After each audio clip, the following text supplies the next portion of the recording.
Come down to Valkrum Dunes, you'll make friends for life. At Valkrum Dunes is set for life.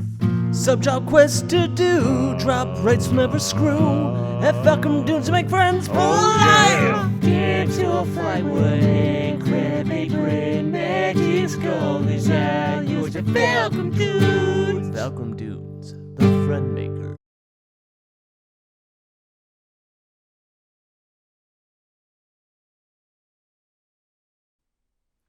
Man, this sucks. I'm going back to Sandoria. Hey everybody, it's me, Conan, your boy. It's been a while. How you doing? Personally speaking, I've been doing pretty okay, but let's catch up on what happened last episode. Last episode, I came to Sandoria a fresh new adventurer, and was immediately conscripted into doing what the state wanted. Which was kill some orcs, poke around a dusty old tomb, and then kill more orcs and save a child. One guy wasn't particularly too happy with that. After all that, I said to hell with it, and I wanted to salvage the remaining weeks of the summer. And what better place to enjoy fun and sun in Vana'diel than the sandy coastal town of Selbina. There's a time and place for every adventurer where they must leave the comfy confines of their starting zone. In Vana'diel, there is a great point of convergence in the town of Selbina. Unless you're from Winders, then it's Moira, so you can then take a ferry over to Selbina.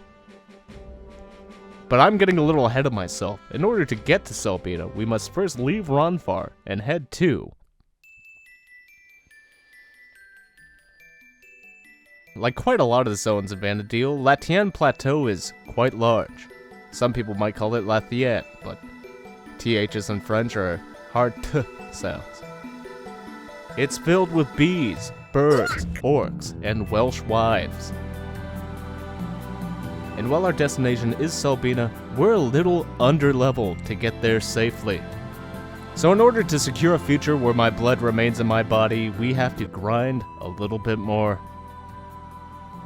We'll be talking more about the plateau later, since we will be coming back to it.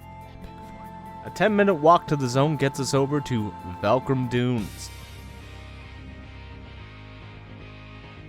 Valkrum Dunes is the zone where most people pop their party cherry, at least back in the good old days, but now all adventurers want to do is do ambuscade and summon trusts. And the reason why you would want that party is because Vana'diel is a particularly dangerous place. Even mobs just a slight bit lower than the player level could still pose a existential threat. And when you have to spend almost 20 minutes just getting to a place, you're a little attached to the idea of staying alive. Valkrum Dunes is a lot like me when I'm drunk and dancing. It is exceptionally white. You might want to pack a pair of sunglasses while you're here, because during midday it can be quite bright. And unfortunately, night mode is only around for about 20 minutes. On the plus side though, since everything is almost the exact same color, you can do fun editing tricks such as this. Cheers. Magnificent. At the point of this recording, I haven't selected the clip I used, so I hope it was funny. Buzzing through the dunes, we get talked to by an Elvon with a stupid haircut. Apparently the mayor wishes to see me. Finally, a little bit of recognition. Apparently the mayor didn't get the memo that I was on vacation today, because immediately he starts telling me all the things I need to do for him. There's a sick woman, she needs pollen, and without me spreading that pollen, she's gonna likely die. This pollen, however, cannot be obtained in Valkrum Dunes. We are gonna have to go back to Latien Plateau, or to another zone, in order to kill some bees. The mayor's directions, as it turned out, were kinda garbage. There were no bees near this huge-ass structure. But I did know a place where I could get bees rather easily. Strolling through the dunes with a Titan pucker, trying not to catch the attention of any would-be wandering goblins, we make it through, and we get to Coastline Highlands. Coastline Highlands is quite a bit like Latien Plateau, but a little bit more Dutch. There are bees aplenty here, and it doesn't take me and the X-Man very long to gather all that pollen. Killing all those wasps, I make a beeline to Selbina. No pun intended. And I'm not stopping for anything. There's a woman who needs my help. A matter of life and death. As it turned out, mine. But that's okay, because we're just gonna teleport back to Selbina. I'm not making that walk again. With gusto, I arrive, meet a guy who must be an important character, and hand that pollen over. It is at this point I realized that I made a grim mistake. Not helping the lady, mind you, I mean, that's fine, I guess. But it did completely ruin my intention for this video. You see, over the almost 20 years of Final Fantasy XI, there has been a lot of new player-friendly catch-up mechanics. Since this game is so old and a lot of the content now is for level cap characters, there's not a whole lot of reason to travel through the old zones of Vana'diel. This is a bit of a problem for new players, which is why we have things like trusts, or records of eminence, or a bunch of other mechanics that will allow you to get to endgame as fast as possible. This includes subverting the original sub-job quest, which I unwittingly did, cause I'm a fucking idiot. Annoyed that I just torpedoed my own intentions, I immediately logged out of Conan in frustration, and then gave Square Enix another $2 to make a new character. Meet Conan. He's here for when I've done things that I shouldn't. He's a Galkan monk from Bastok, glory be. And unlike Conan, he gets to enjoy as many of the new mechanics as possible, including Records of Eminence, which not only nets you quite a few experience points, but quite a few goodies as well. He also gets access to certain trusts that are not tied to city-states, which is going to be pretty handy in the short time to come. Meet Val. He's a tank trust. He can heal and get punched in the face for you, which is going to be pretty handy. And this is Naji. We'll talk about Naji in a different episode. Anyway, after about 2 levels of straight leveling, we're back at Velcrum Dunes. This old man is the provider of the sub-job quest, and he's gonna need 3 items, or he tells us how to unlock one of the best mechanics in this game. I'm not exactly certain what he plans on doing with a damselfly worm, or a crab apron, or a magic skull, but I was raised not to judge people's bedroom activities, at least not openly. The worm and the apron came pretty easily. In fact, if you believe it or not, they came on the first drop opportunity I could get for them. I was actually feeling pretty hopeful. Hey, I'm not going to be put out too much by my colossal mistake. This, however, was entirely incorrect. In order to obtain a magic skull, one must first pry it off the neck of a ghoul. In the dunes, ghouls only spawn at night, and sometimes they don't spawn at all. Their spawn rate being tied to the time of day and their drop rate for the skull being completely unknown by this guide, I went to a better, more farmable place to cultivate that skull.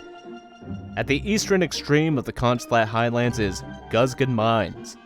Turns out we're going to be doing a little bit of role-playing with Conan as well, because even though he is a free adventuring Galkan, he's going to spend most of his fucking life here.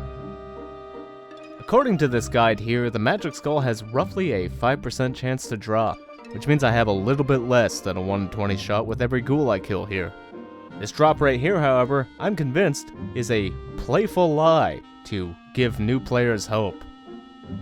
I have roughly 6 hours played on Conan, and 4 of them are spent in this zone, running in circles like a mad lad, punching every single spooky, scary skeleton I can find. It's not all that bad though. One of the cool things about FF11 is that it's a very comfy time. It's a zone-out game. It's a little bit of an elevated cookie clicker. What I mean by this is that you can multitask while playing this game pretty easily. Audiobooks, podcasts, movies. I'd imagine if you were playing a turn-based game, you could also play that in conjunction with FF11. It's a very accommodating, comfy experience. As long as the skulls drop.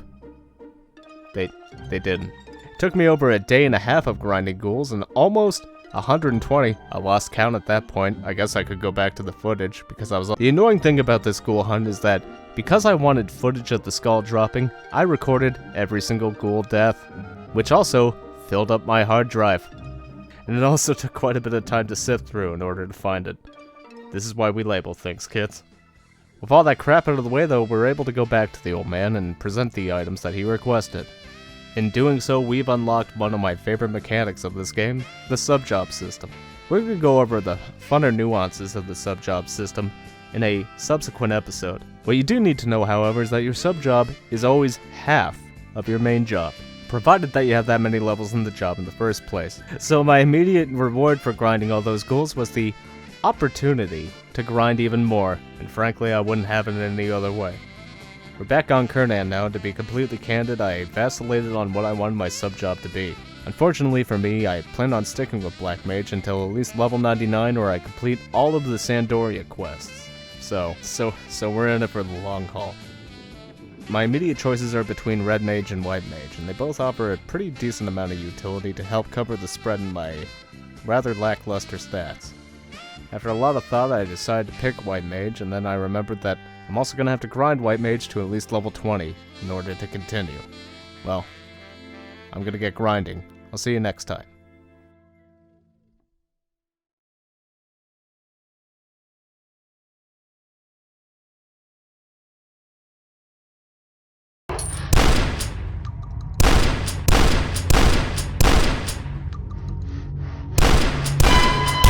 Oh shit, I'm sorry.